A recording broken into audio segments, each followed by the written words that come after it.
লিমালিহা ওয়ালি হাসাবিহা ওয়ালি জামালিহা ওয়ালি দীনিহা। এই চারটা গুণের কথা আল্লাহ রাসূল হাদিস শরীফের মধ্যে বলেছেন। এক নাম্বার, আল্লাহর পয়গম্বর বলেন লিমালিহা, তুমি যে নারীকে বিবাহ করবা সেই নারীর মাল সম্পদ আছে কিনা, সে ধনী কিনা, তার পরিবার ধনী কিনা খেয়াল করো। দুই নাম্বার, আল্লাহর পয়গম্বর সাল্লাল্লাহু আলাইহি ওয়াসাল্লাম বলেন ওয়ালি হাসাবিহা, দেখো যে মেয়েকে তুমি বিবাহ করবা ওই মেয়েটির বংশ মর্যাদা কেমন, বংশ কেমন। ভালো বংশের মেয়ে বিবাহ করতে হবে, ভালো বংশের মেয়ে। তিন নম্বরে আল্লাহ রাসূল সাল্লাল্লাহু আলাইহি ওয়াসাল্লাম বলেন ওয়ালি জামালিহা, তিন নম্বরে নবীজি বলেন ওই মেয়েটার সৌন্দর্য আছে কিনা, সুন্দর কিনা দেখে বিবাহ করো। চার নম্বর আল্লাহ রাসূল সাল্লাল্লাহু আলাইহি ওয়াসাল্লাম বলেন ওয়ালি দীনিহা, ওই মেয়েটা দিনদার কিনা, পরহেজগার কিনা দেখে বিবাহ করো। এই চারটা গুণের কথা বলে আল্লাহর পয়গম্বর সাল্লাল্লাহু আলাইহি ওয়াসাল্লাম বলেন ফাজফার বিদাতিদ্দিন, এই চারটার মধ্যে সর্বপ্রথম তুমি দিনদারিত্ব দেখবা।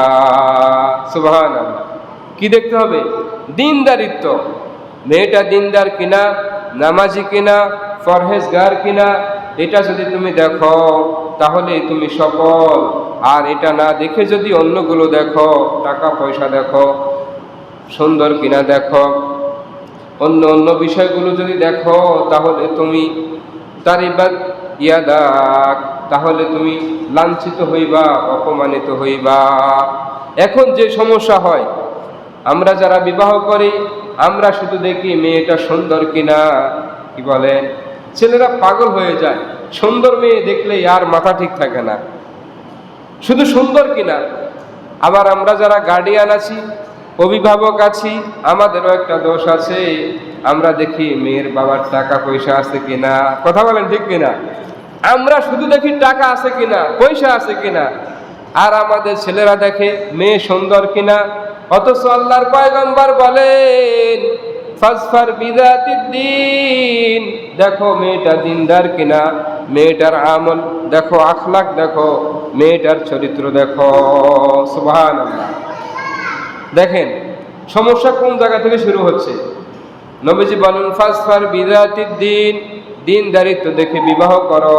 যদি তুমি দিনদারিত্ব দেখে বিবাহ করো তাহলে তুমি ওই মেয়েকে নিয়ে সুখে শান্তিতে বসবাস করতে পারবা। আর যত সুন্দরী মেয়ে আনো, যদি তার মধ্যে দিনদারিত্ব না থাকে, যত বংশীয় মেয়ে আনো তার মধ্যে যদি দিনদারিত্ব না থাকে, যত মালওয়ালা মেয়ে আনো, টাকাওয়ালা আনো, যদি দিনদারিত্ব না থাকে তোমার সংসারকে জাহান্নাম বানাইয়া ছাড়বে। এজন্য দেখবেন অনেক ফ্যামিলির মধ্যে যে ঘরের বউ ভালো, যে ঘরের বউ দিনদার, সে ঘরটা যেন একটা জান্নাতের বাগান। আর যে ঘরের মধ্যে বউটা দিনদার না, ওই ঘরটা যেন একটা জাহান্নামের টুকরা।